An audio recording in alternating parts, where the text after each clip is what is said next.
I've just had that nice air of expectancy with everyone quietening down, so it seemed like a good signal for me to start. So good evening, everyone. Very pleased that you are here. Welcome to this first Dean's Lecture of this year's series, the 7th year of the Dean's Lecture series. And tonight's lecture, Professor Richard Noss, he's actually setting a new trend. This is actually his second Dean's Lecture. So I'm delighted, Richard, that you're back in Melbourne with us. Once our registrations got over 250, we had to move out of our Queensbury Street building to here, and I'm pleased that you've all found us, and I'm also thankful for your support. And I'm particularly pleased that our Chancellor has joined us, Elizabeth Alexander and Sir Andrew Grimwade, and more about Sir Andrew in a moment. I'd also like to acknowledge the Wurundjeri people, who are the traditional custodians of the land that we hold this lecture, and I pay respect to the elders both past and present of the Kulin Nation, and extend that respect to other Indigenous Australians present. So word on the format. After the conclusion of Richard's presentations, Professor John Hattie will make a vote of thanks, then you'll be invited to join us out in the foyer at the back. We'll provide you with some light refreshments. So Richard Noss is here at the University of Melbourne as part of the Mygen Distinguished Visiting Fellowship Program. This fellowship program was made possible through the Russell Grimwade bequest. The fellowship program was established in 1993. It was actually a suggestion of Sir Andrew Grimwade that we established this program, and fellowships are awarded to scholars of international distinction and preeminence. This looks like I have to move across here. And so since the program began in 1993, there's been 93 scholars, and it continues to flourish. Scholars contribute to the research culture of the university and the interests of the wider community. An important duty of each fellow is, of course, the public lecture, and hence this celebration tonight. So now it gives me great pleasure to tell you a little bit more about our speaker, our Mygen fellow, Professor Richard Noss. He is preeminent internationally with regard to the use of information technologies in education. He's here for 4 weeks with his partner Celia Hoyles, who is also a professor in mathematics education. Richard is a professor in mathematics education at the Institute of Education at the University of London. He holds a master's degree in pure mathematics but a PhD in mathematical education. These are from King's College London. He has taught originally at all levels of the education system, so he knows teaching. He then became a lecturer at the Institute in 1986, and 10 years later he was a professor. His research has always involved technology and mathematics, but some 6 years ago he changed the focus, and the focus was to technology and learning more broadly. And he founded the London Knowledge Lab, an interdisciplinary facility at the university that is, in its own strapline words, quote, exploring the future of learning with digital technologies. This was a visionary move that required forging new formal and informal links with computer scientists from Birkbeck College London, and the Knowledge Lab was just what was needed at the time. With Richard as director, the lab's become an internationally recognised centre to attract millions of pounds, millions of euros from external funding from the UK and overseas, and from the centre there's been wide publishing in the field of learning technologies. Richard is on record as believing that the best way to research the application of learning technologies is to build them. And this ethos has guided the work of his lab since its launch. Also in 2008, Richard became director of UK's Technology Enhanced Learning Research Program. It's funded jointly by the Economic and Social Science Research Council and the Engineering and Physical Sciences Research Council. It involves some 200 researchers across more than 30 universities and engages policymakers, educators, computer scientists and industrial partners in the design, implementation and evaluation of learning technologies. This program promises to have results that will shape the way, I think, that technology is designed and used for learning in the future.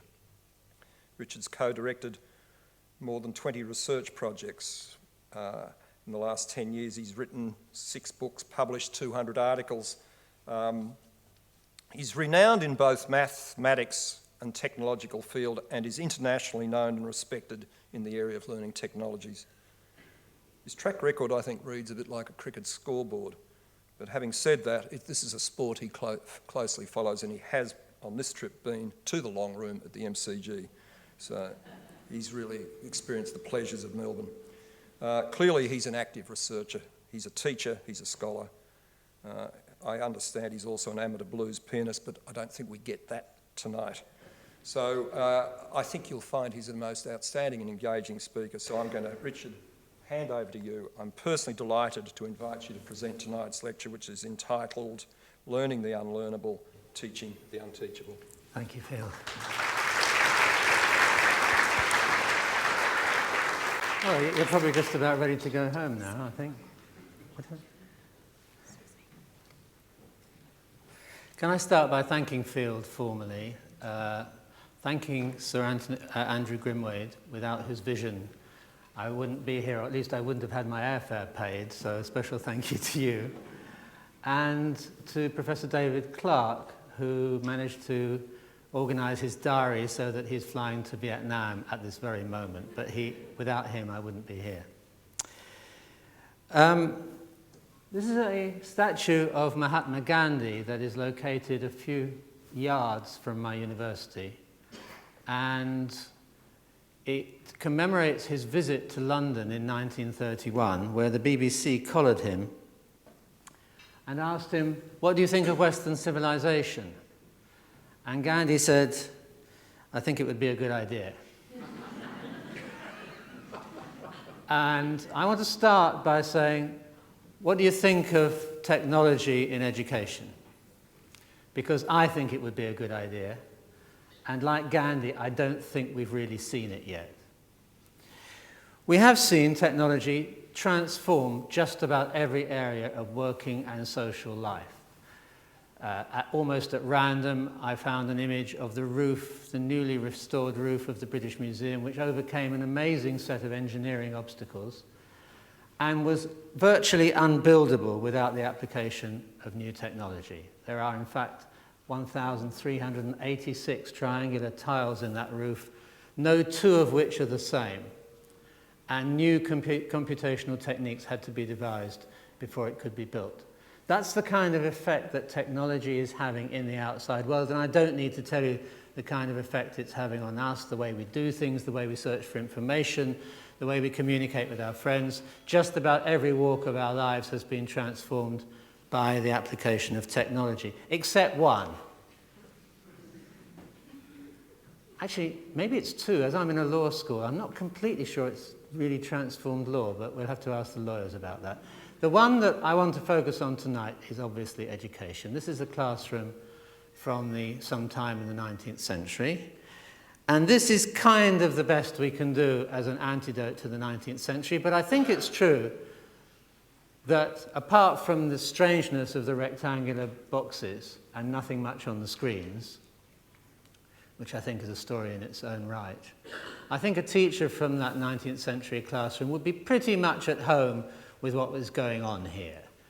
There's an interactive whiteboard instead of a slate board, but the chairs are all more or less facing the same way, and I think the teacher would not be very confused about what was going on. There are some quite spectacular changes that are going on in some classrooms in some parts of the world. This is a picture of some children working on the Personal Inquiry project, which is one of the projects that I'm involved in through the Technology and Enhanced Learning program.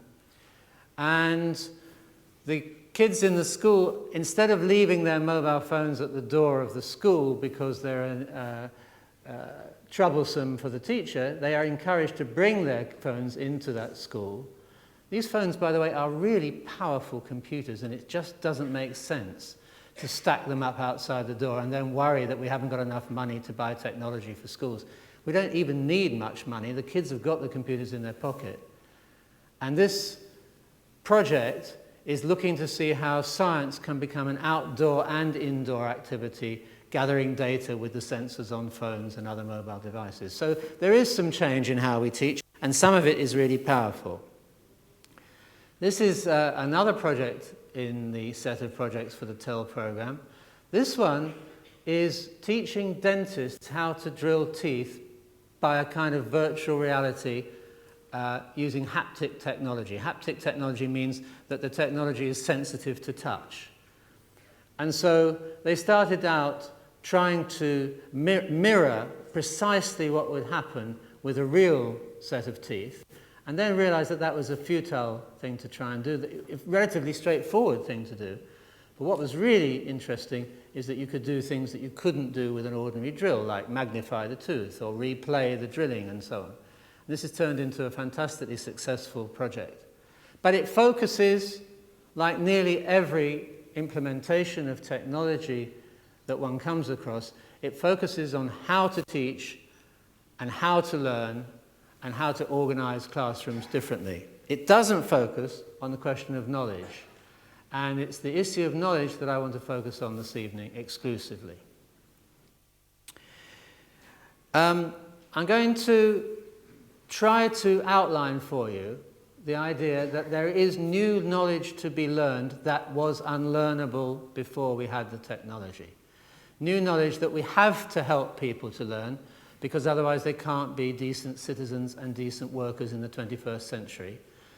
But knowledge which would have been unthinkable, let alone unteachable and unlearnable, without the application of digital technologies. And I'm going to start with an example of the kind of knowledge I'm talking about. If you were from Europe, the date in 2007 when Lehman Brothers collapsed would be etched in your memory. But I'm sure you know all about it. And just shortly after it happened, this catastrophic event in the financial stratosphere, the chief financial officer of Goldman Sachs was interviewed for American TV, and he said, "We were seeing things that were 25 standard deviation moves several days in a row," said Goldman Sachs' financial advisor, 2007. Now, I'm going to explain what that means. What he means is, things always happen roughly according to the normal distribution. Shoe size is like that.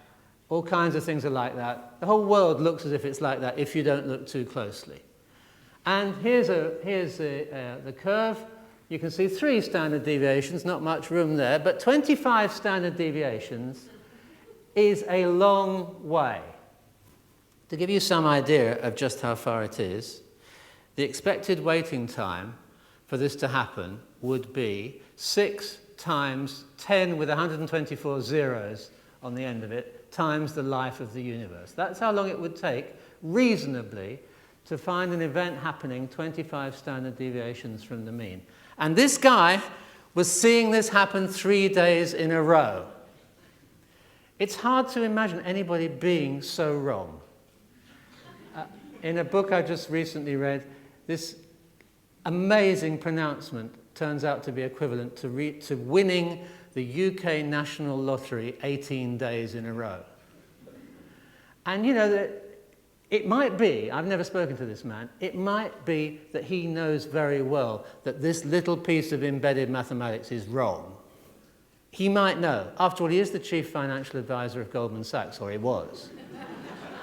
But that makes it even worse, because he thinks that by talking that language of the normal distribution, which everybody learns when they're at school, he will be able to communicate and have a shared understanding, and there is a general agreement that things are okay because we're modeling the situation in the traditional way.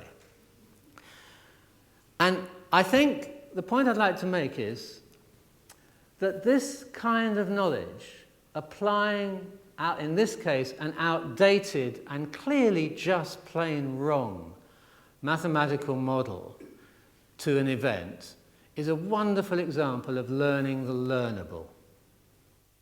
Because it's easy. You can learn this kind of stuff without technology. You can learn it with a pencil and paper, and I suppose a calculator, which is technology, but not transformative technology in the sense that I'm using the word. So here we are on the chasm, learning what is learnable, and nearly everything that we try to teach so painstakingly has been shaped, influenced by, not determined by, but shaped by the technology with which it was given birth. We think of the things that we learn. That's why, until very recently, history was just lists of facts. It's very hard to teach anything other than that unless you have movies and the internet and so on. Makes it much easier to do other things. But really, we're stuck. This is my first thesis of the evening, really. We're stuck in a situation where formal learning is about teaching the teachable and learning the learnable. And across the chasm on the other side is knowledge that is only just becoming learnable and which is very difficult to jump over to. I don't want to be mistaken for thinking that somehow just by buying enough technology or having powerful enough mobile phones, everything's going to be all right, because that isn't my thesis at all. Now, often, no prize for knowing who the one with white hair is, but the other one, anybody know? Who is it? It's Robert Oppenheimer. And I just love this photograph because it's quite obvious that they are sharing a meaning together, and my money is going to be that what Einstein is writing down is an equation. It might be a picture, but if you speak the language of mathematics and the language of computer modeling, if you speak the language of equations, there is a world that opens up to you that you can be relaxed about, that you can communicate with your peers with. But we know that that language is very complex. And we know that most people never manage to achieve fluency in that language. And the reason? Well, some ideas are just plain unlearnable because of the way they are represented. But if we represented those ideas in different ways, some of those ideas would become learnable and teachable in ways that they manifestly are not. And that's the second thesis of the evening. So I want to give you an example of what I mean. This is a swarm of birds. You've all seen this happen. You've all been completely stunned by the beauty of it. And you've all wondered to yourself, admit it, I wonder how they know which way to go. And you've asked yourself, is there a bird in the front? How does that bird, is that bird different from all the other birds, like a kind of born as a leader bird or something? I mean, that's a reasonable assumption, because they do know where they're going and they do fly in formation. If you look very carefully, the birds actually rotate at the same time as flying forward, and there doesn't seem to be a bird in the lead. Well, you'll be glad to know that the next slide gives you a perfect explanation of this phenomenon, which I'm sure you'll be delighted to see. This is genuinely a paper called On the Flocking of Birds, and I have spoken to somebody whose best friend was the mathematician that wrote the paper, so this is really 3 degrees of separation. But joking apart, this is the language that until now you have to speak if you want to understand beautiful phenomena. And it's true for the flocking of birds, just like it's true for understanding the collapse of the financial system. But we have tools now that will let us investigate these kinds of phenomena. Let me show you one. On the right-hand side of the screen, in the big black square, I'm going to place a few hundred birds. And then, using the buttons on the left, which I really don't need to explain, I'm not going to explain, and I realize they're not self-evident, I'm going to see what happens if I manage to tell each bird exactly the same thing. And that thing is, keep your eye on the nearest bird and adjust your speed and heading accordingly. I'm going to tell every bird that. So here's how it works.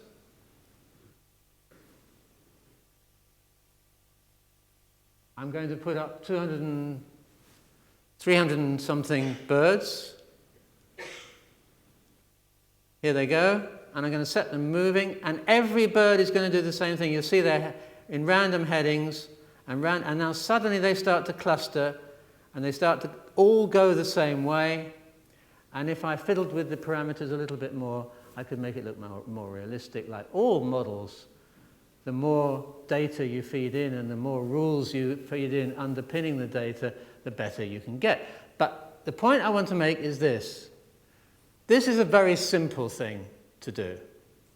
And if you would be daunted to try to write the program, which is really just 3 lines of program, you don't have to, because this is a visible model. This is a model whose control panels are down the left-hand side of the screen. And even though I haven't told you what they do, you have to take my word for just one thing that I've said already, which is every single bird has the same rule, which is look out for the bird nearest you and adjust yourself according to him, or maybe her. I don't know if birds are single gender when they flock. This is in contrast to the way things work in our world. The way things work in our world is that they have masses of computational, mathematical, and scientific power built into them. This is the classic example, which is completely invisible. When I was a little boy, I used to take my father's watch to pieces and try to put it back together again, which I wasn't completely successful at. I still have the watch, and every year it has to be rebuilt. If I took this watch to pieces, I'd see a chip. And there is virtually nobody in the world who can read that chip unless they have the proprietary piece of software that will allow them to do it. And I think it's a metaphor for our times, that the more we are at the mercy of technologies and of mathematics and of science, the less visible that technology and that mathematics and that science actually is. And this causes a great potential difficulty for us as citizens of the 21st century, which I'll map out. Just the day before I came to Australia, I was trying to sort out my pension. I didn't have any premonition about anything that would happen in Australia. And I was speaking to this guy on the phone who told me the calculation that I had to do, and it all was terribly simple, I thought. And he said, now you multiply by the number of years you've worked, and then you do this, and then you take away that, and now you multiply by 19. And I said, why do you multiply by 19? He said, because it says so on page 23 of the manual. We did some research recently with people who spend their working lives in call centres answering questions about mortgages. Their whole lives are about mortgages, their whole working lives. And we were working with them to try and get them to understand a little bit more about the models underpinning what they were seeing on the spreadsheets in front of them. And we thought, we'll do an easy thing first and get them going, and then we'll show them the complexity in a very unthreatening way. So we said, supposing that some investment was 0.5% per month, how much percent would it be per year? And we thought, well, they'd say multiply by 12, they'd say 6% a year, and we'd say, very good first attempt, but you've forgotten about compounding and so on. Of the 8 people that we were working with, 5 of them had never asked themselves whether there was any connection between the monthly and annual percentage rate. What they believed was that the management set these numbers arbitrarily simply to get as much money as they could, and that there was no reason why it should be 12, 13, or 25 times more. They even admitted, one of them admitted, that he had a huge loan on his credit card because he thought that the interest rate had been annual, and now he understood that it must be monthly. That's a very sad story. And before I go on, let me just indulge in some completely shameless advertising. I and Celia Hoyles, my work and life colleague, have just written a book with 2 other colleagues, which is called Improving Mathematics at Work, the Need for Techno-Mathematical Literacies. No explanation forthcoming on the title at this point, which you may be interested in, but if not, put it down to shameless advertising. But here's the point. Just like these guys in the mortgage company who really believed that the numbers were just numbers arbitrarily out of nowhere, we began to see during that research, which was many years' work, began to see that there's something more to this, that we discovered huge numbers of people just not realizing that numbers have a life of their own. It's a bit like a number 9 bus. I thought I'd have a little bit of memory of home here. Nobody in their right mind would think that the number 18 bus was twice the length of the number 9 bus. Actually, this one is. But seriously, numbers are more than just labels. And I want to just share with you something that shows where we get to if we're content for this state of affairs to endure. We have a journalist in the UK called Peter Hitchins who is famous for his extremist views, far-right extremist views. And one of the things he is famous for is that he's a climate change denier. He thinks that climate change is a communist plot and that there is no such thing as climate change. And here's what he says. He says, all scientific data are suppositions, allegations, predictions. Numbers prove nothing. Now, given that using numbers and the language of numbers, you can predict everything from the falling of a leaf to the formation of distant black holes, this is a pretty strong assertion. And one could have a philosophical debate about what he means by prove. Numbers don't prove things. But numbers are everywhere in our society. And if one really is content to believe that using numbers and by implication computational models and computers and so on, nothing comes of that it's all just as arbitrary as the mortgage repayments in the call centre we worked in, then that's a pretty bad state of affairs. And again, a little bit like the Goldman Sachs example, even if Hitchins knows very well that this is an over-exaggeration, the fact that he writes in a newspaper that circulates 5.5 million copies a day and outsells nearly all the other newspapers in the country is very worrying, because there is a voice for this. It goes along with, I was never any good at numbers, I never could understand mathematics, computers are a mystery to me, and so on. So I want to make it clear that I'm not blaming either ourselves as citizens or those of you who are teachers here. This is a huge job, but we have to do it, and it's a job that concerns knowledge. It isn't going to be solved by simply doing what we always did in a new way. This is a photograph of a roll of, I don't know what you call it here, we call it cling film. It's the stuff you wrap food in that you see through, very, very thin stuff. Is it called cling film here? Okay. But anyway, you've got the idea. And this company that we worked in and worked with the people there makes this stuff by the hundreds of miles. Quite interesting when you see industrial processes like this. This is a picture of what they call the bubble, where the film finally gets its final stretching after a huge number of iterations and heating and cooling and all sorts of things that needn't concern us. And the interesting thing was that the workers on the shop floor had control panels. This is an example of a control panel that they used, and you'll see, without knowing anything about the process, but you can see roughly that it's a kind of representation of the way that the bubble gets built, and that's all, obviously, at this point that I want to say about that. We discovered some interesting things, not least of which is that there were 2 shifts, a day shift and a night shift, one run by Bill and the other run by Jim.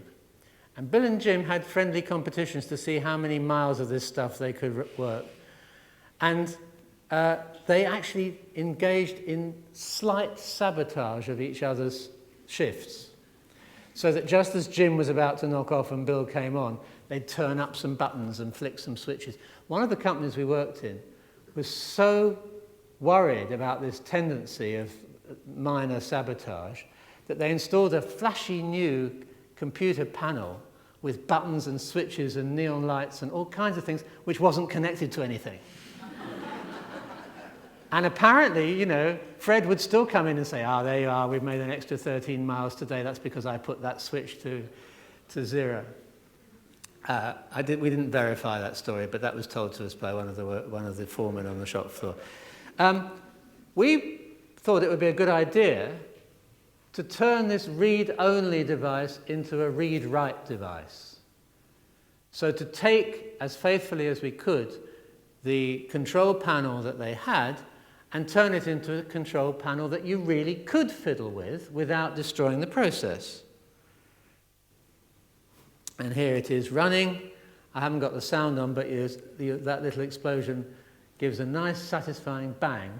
And we had queues of people queuing up to try and use it and see how quickly they could make the bubble bang.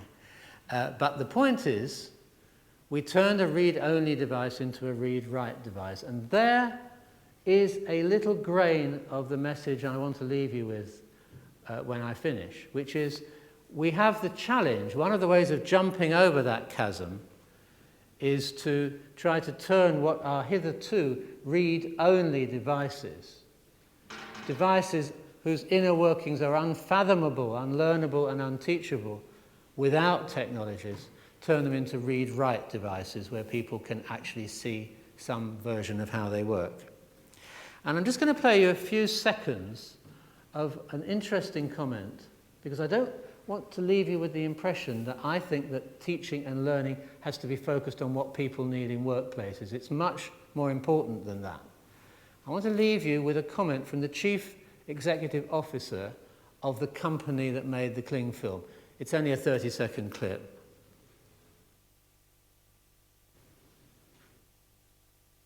Well, I think the projects are absolutely excellent. The work that's gone into this has been outstanding. And I think there's one part of this that goes a bit beyond the mathematical side, which has been focused. That's been sort of the soft side of what the end user gains, the empowerment that the end user has, the knowledge that the person has, when all is said and done, the job satisfaction that the operators now have, that's still there. So I think that's really one of the great parts of this entire project and all the work that's gone into this. So this is a surprising thing for somebody like him to say, I think. The thing that he really cared about as much as, and we cared about it too, but as much as helping people learn the unlearnable, is also to feel empowered, that they understood the machines that they were using every day of their lives, that they felt. We found people having conversations about the process in their lunch hour. And as you can see from the points made by the Chief Executive Officer, that's a really important thing, both at work and more broadly in terms of being a citizen. I think I want to just say a few words about the idea of techno-mathematical literacies, which is an ugly phrase, but we haven't come up with anything better yet.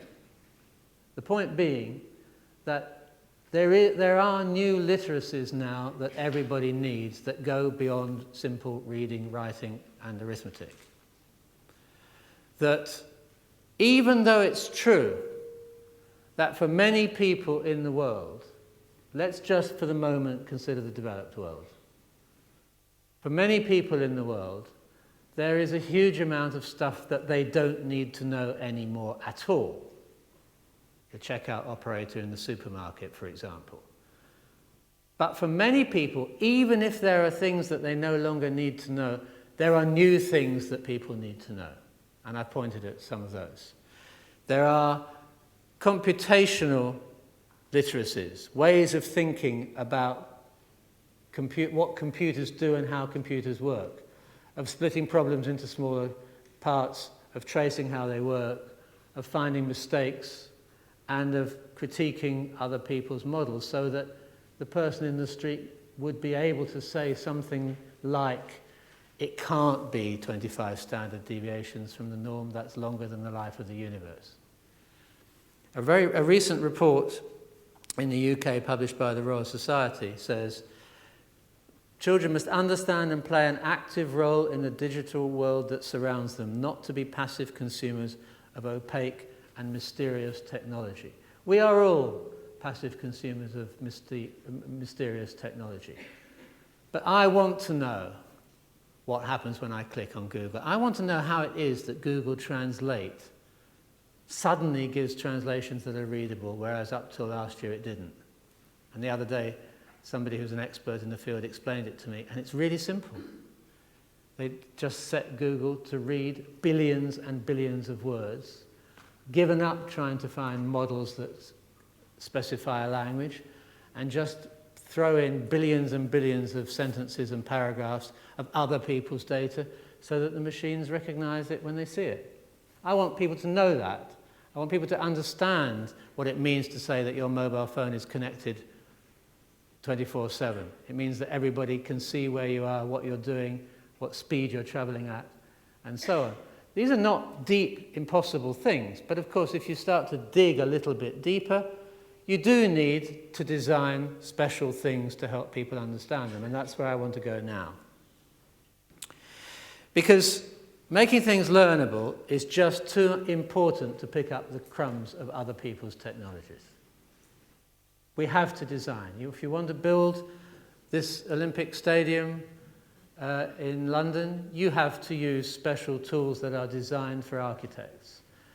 And if you want to understand how things work, we have to find ways, and we have to find money, and we have to make it a priority to build things that are designed for learning and designed for education. Because everywhere you go now, there are these wonderful technologies. I mean, how many people here have got iPads? Please put your hand up. It's just amazing. Because a year ago, none of you had heard of one, or a year and a half ago, nobody knew what an iPad was. And this thing is just an amazing piece of technology. When the iPad came out, I gave it a week, and then I thought it would be fun to see if there was a first app about learning mathematics on the iPad. So you might think, wow, obviously it has to exploit this fantastic multi-touch capability of the iPad, the fact that it's wafer thin so that people can share, the fact that it rotates as you pass it around. That's a really interesting thing to exploit and could potentially change the way people collaborate and converse with each other and so on. This is what I found. This is how to do adding up. Is it adding up or multiplication? No, it is actually adding up. And by the way, it doesn't teach you how to add up, which is an honourable thing. It just tests that whoever taught you to add up has done a decent job. So I think that we're in this strange situation where the limitation now isn't the technology, and very soon won't be the technology. In the developed world at least, people are coming to school knowing a lot about technology and having that technology in their pocket. The problem is, what are the unlearnable ideas that people need, and how are we going to design technology to make them learnable? I'm going to give you a couple of examples just to make the point. Here's a really unlearnable idea. There are some numbers in the world who just go on forever. This is a really deep mathematical idea, and we expect children to engage with it, I don't know, in the UK about the age of 14 or 15. It's a very difficult idea. We find that, for example, people say, they look at a number like that, they have no idea what the 3 dots means. Why should they? I mean, why 3 dots? Does it matter that there's 3 dots and not 2 or 4? And they see this funny little dot between the 3 and the 1, and the best thing to do then is just ignore that. So it's a very, I won't say unlearnable idea. I'm sure a lot of people here learned what they needed to learn about it. But there's deep ideas hidden in this thing. Like it goes on forever, so it's very hard to hold in your hand that the value of the digits gets smaller and smaller as you go further and further to the right. And we thought, supposing we built a system where kids could do anything they wanted to do, to write a computer program that would do anything they wanted to do, but to do it in such a way that it was all done by cartoon characters. And I must thank Ken Khan for inventing this system. It's called Toon Talk. And it is a tour de force. And here's what happens. Let me just show you. Again, I'm going to suppress all detail, and I'm not going to explain what this funny little thing here and so on, but this is my hand. Well, kind of. I'm going to divide 1 by a very big number for kids of 499, fantastically big number. And you see now we have shrinking digits, but you say they shrink so much you can't see them, so let's pump them up and make them bigger. And you can hold this number in your hand, and now you're thinking to yourself, yes, but there must be an approximation. And the answer is no. That number is infinitely precise, provided that you're prepared to wait quite a long time to get where you want to get. But it is infinitely precise, and for those of you with a technical bent, if I took that number there and multiplied it by 499, I would get 1, not 0.99999. So this is a very trivial little example, although it took us 3 years to come up with this. This is just a simple little example, which is part of a much bigger system, but it makes the point. If you want to learn unlearnable ideas, find new ways to represent those ideas, and preferably ideas that mesh with your intuitions, that are fun. Did you see the little mouse that came and banged the numbers together? We didn't find a single kid or teacher who secretly, we would go in between lessons and find that they were making the mouse run in and bang numbers together for no particular reason, because it was just such fun to do that. I'm going to just tell you a couple of things about a very recent project that we've completed in the London Knowledge Lab. And this project, which is called the Mygen project, is based on the following observation: that algebra is not a good way to learn algebra. Algebra is 2 things. It's this absolutely magnificent tool for expressing general ideas. Every even number is the sum of 2 prime numbers. This conjecture has been unsolved for hundreds of years, and it's unthinkable to even try to solve a problem like that without algebra, because it doesn't matter how many examples you find, the next one might violate the rule. So algebra is this fantastic system that Einstein and Oppenheimer were probably using when they were having their interesting conversation. But we turn it into an obscure set of lessons about X's and Y's and Z's. And I've lost track of the number of people who say to me, oh, you're a mathematician, that's interesting. I loved maths when I was at primary school, but I got stuck when I went to secondary school and had to do algebra. Is there anybody in this room that comes into that category? I'm sure not. And I think this is a great example. We have the real thing that we want to teach for the 21st century, that you can express the general even if you don't know its value. But we get bogged down, even though we have machines in our pockets that will do this mysterious transposition of X's and Y's and carrying across the equal signs and so on. So in the project that we worked in, and again, I'm going to run very fast over it without giving any details, we had a system where kids could actually build things using a quasi-algebraic language, a language that was much simpler than algebra. It's very hard to build a system like this. And we tried to build into it artificial intelligence in 2 directions. First of all, to support exploration. That's very difficult. Artificial intelligence is easiest when it's simple, intelligent tutoring. In order to achieve this, first you do that, and then you do that, and the computer is keeping its eye on you and will tell you when you've gone wrong, and if you're lucky, nudge you into the next level. But if you want kids to express their ideas, and you can't predict precisely what they're going to say or how they're going to do it, then artificial intelligence is a very difficult tool. We predicated what we did, by the way, that we were not trying to replace the teachers, but to give teachers support. And I think we're going to see more of this as time goes on. I think there was, in the world of technology-enhanced learning research, a general idea that maybe teachers could be somehow replaced by technology. That will not happen in our lifetime. It will happen one day, and it might be a sad day, but it won't happen yet, because we don't know how people learn. We don't know enough about how people learn or what a good teacher is to build the machines. In my view, that's a happy state of affairs. So our system tried to track students, and it tried to give teachers advice like, let's group these children together, because it turns out that John and Patrick have very dissimilar ways of solving this problem, and it would be really useful if they got together and helped each other and sorted it out between them. So that's a project that we've just finished. And I'm really very near the end of my talk now. I just want to make one last point on the theme of knowledge. We have to build learning technologies.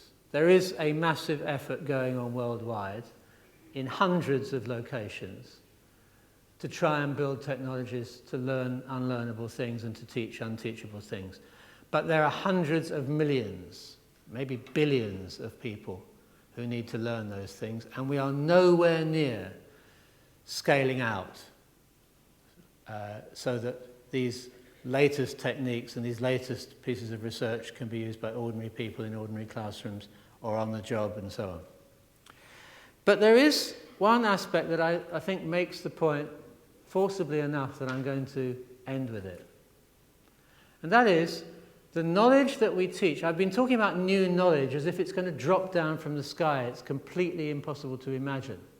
But really, it's a shorthand for thinking about how little pieces of knowledge that we want people to learn are connected to each other.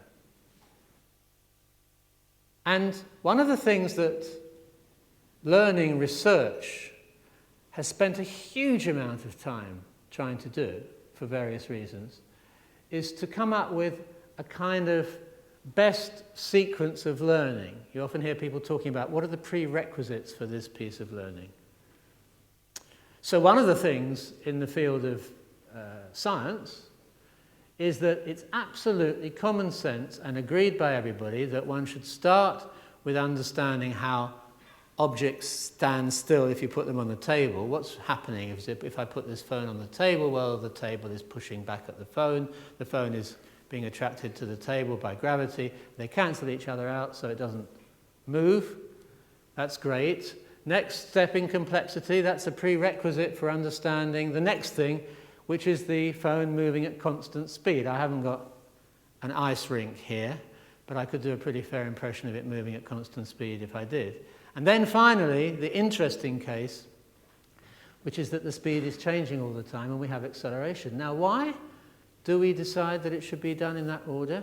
We do it in that order because if the technology that is at your disposal is the technology of pencil and paper, it's probably the best thing to do.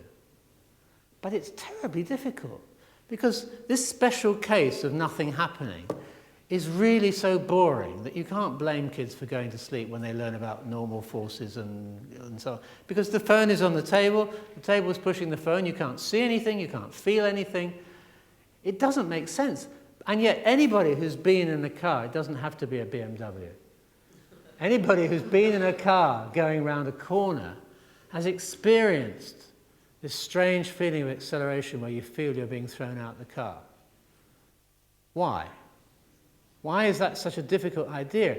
We could make that idea learnable because it's an idea that everybody has experienced and on whose insights we can build. But in order to do that, we need dynamic technologies. We need to be able to reproduce things that move, and we need to be able to uncover from those things what makes them tick, what makes them work. So, I'll leave you with the following thought. Yes, we can begin to learn the unlearnable and teach the unteachable. But if we want to do that, we have to radically rethink what we teach as well as how we teach it. Thank you very much.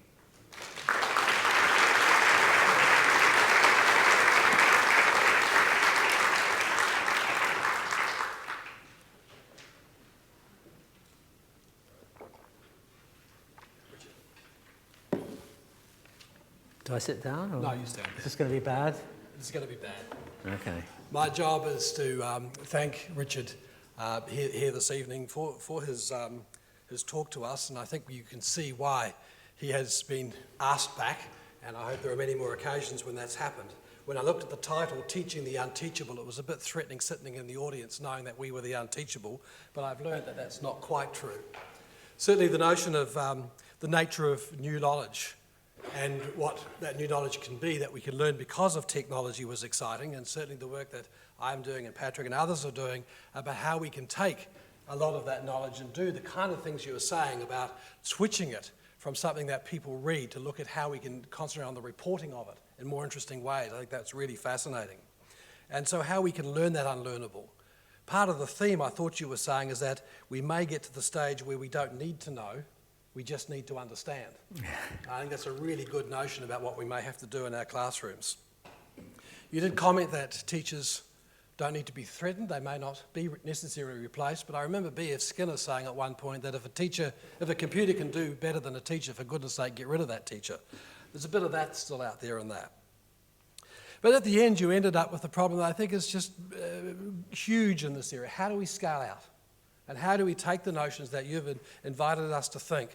And I think the other exciting part, Richard, is that you haven't talked about the gadgets. You've talked about what they can do, and you've talked about how it can be done right across the curriculum. I think that's exciting. But in the end, as part of thanking you, I do want to go back to the 25 standard deviations, because I think that the University of Melbourne Reds are 25 standard deviations better than the British Reds, and I hope you and Celia thoroughly enjoy it. Would you join me in thanking Richard? Thank you. Thank you very much. Wow.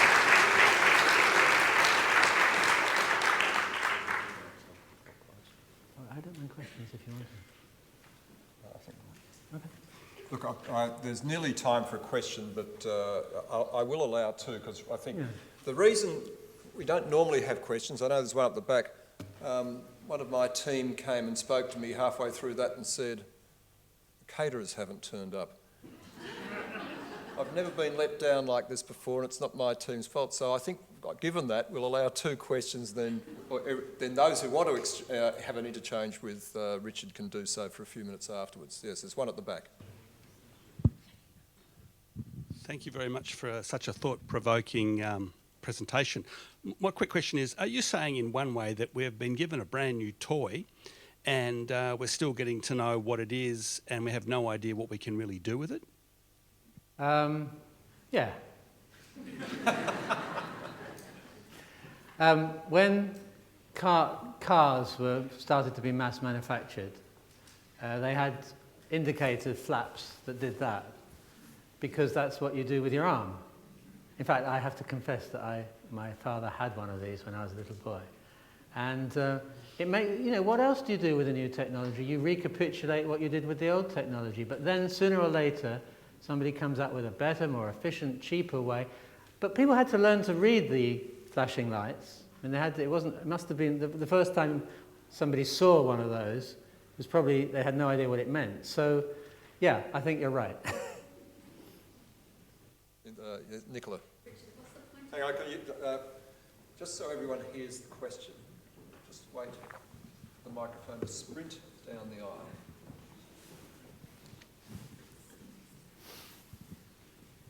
Hi Richard, and once again thanks for an amazing talk.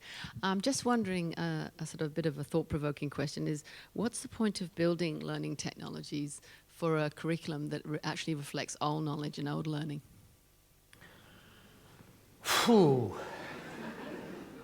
Well, if that state of affairs continues, then there isn't one. That's the truth of it. But, look, let me say something optimistic about this.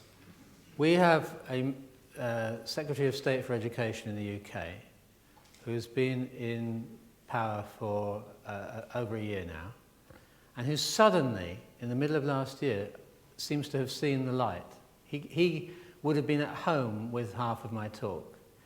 He makes visionary speeches about the role that technology can play, and he's talking about learning things. He's accepted the Royal Society report by his utterances. He seems to have accepted it. So there might be, in some slots in the world, a kind of zeitgeist for change. But you're right, of course, if the curriculum stays unchanged and the assessment procedures stay unchanged, that's really an important point, then there isn't going to be any point except employing people like me to be researchers. All right, I'm going to conclude the evening there, and I do apologise for those of you that were really developing that thirst. This isn't going to go far enough. I don't No, we'll leave that with you. So I just want to endorse John's comments. It was a really challenging and engaging lecture, and could you join me again in thanking Richard for it? Thanks very much, Stuart. Yeah,